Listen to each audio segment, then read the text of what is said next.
What's up everybody? Today's review is on the Black & Decker Mouse Sander Polisher model number KA1000.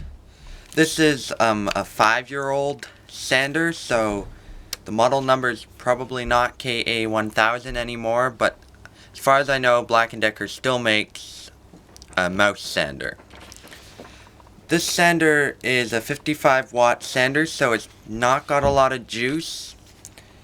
It's mainly just for delicate things and small sanding. I only ever use 180 grit sandpaper on it, because anything that I need more than that, I just use my random orbit sander for.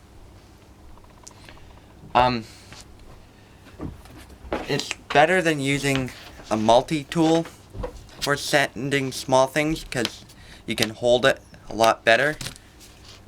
This one's a lot more awkward. The tip you can change out, and you can change the sandpaper on the tip, which is probably the part that you're going to use the most without having to change the whole thing. The pads come with 3 tips on them. This is not normal, just any old triangular sandpaper, because it's got a special hole pattern. You have to buy, as far as I know, the Black & Decker paper, the normal mouse sander paper for like the Bosch mouse sanders and some of the other mouse sanders doesn't fit on this one. It has different heads you can put on the end here. There's this one, which is, I guess, to get in very small places. You just take this screw out here, hope that the screw doesn't wear out. So if you do this too often, this screw is going to need replacing. So you just pull this tip off and put this one in and put the screw back in. Then you have to find special sandpaper for this piece. It also has this piece that you just put in again, and then you can put these guys, which is like a little triangular piece, a semicircle, I guess, and a circular one. These 3 pieces don't work very well, mainly because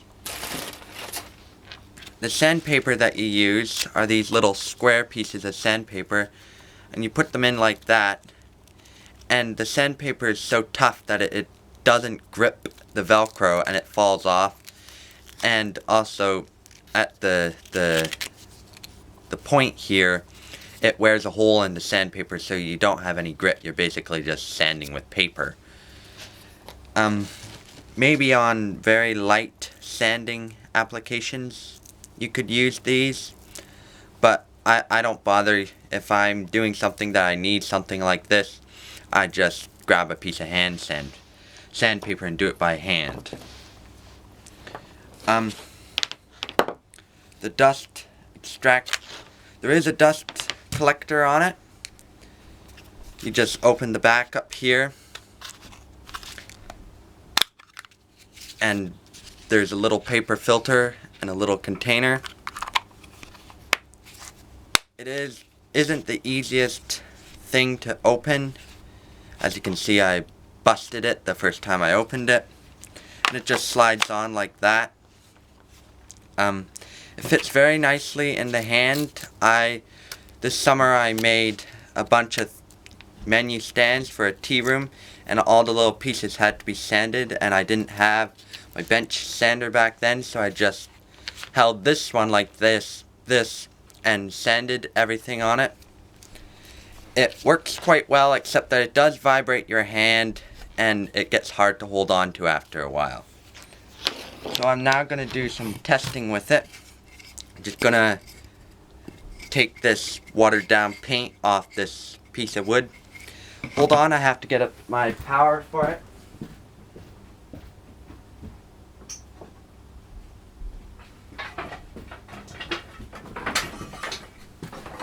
so used to using cordless tools that I forgot that I need an extension cord for this.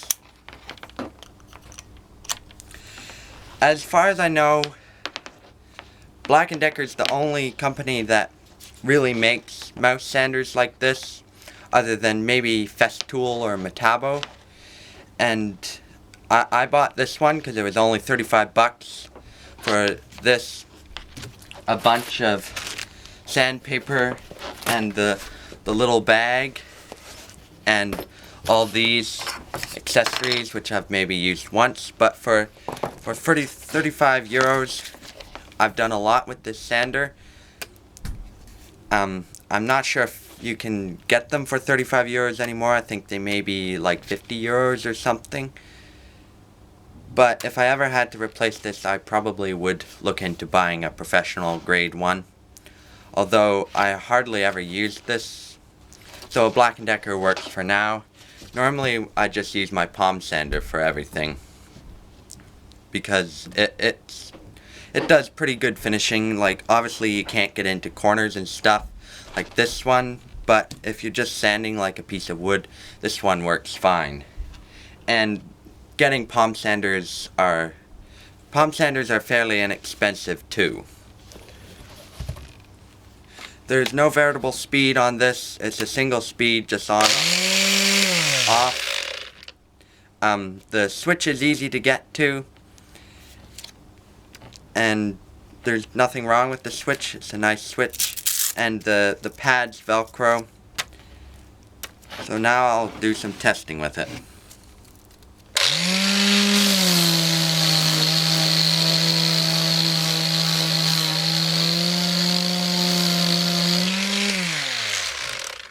I was barely pushing on that, so as you can see, it's not that strong. It says that it goes 1200, I guess, circular or orbits or whatever per minute, and it's a 55 watt, and it also says this one's the Type 1 of the KA1000. A lot of the time when I use this, I just use it on the tip, like this.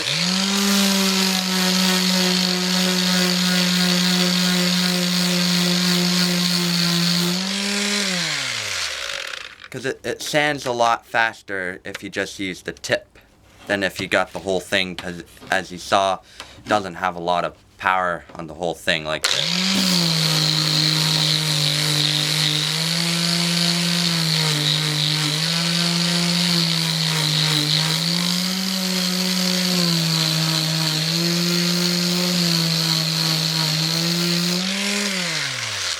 Same pressure the entire time, and it definitely has got more power if you just use the tip. I'll put in the description the current model number of this sander. Thanks for watching, and I'll see you next time.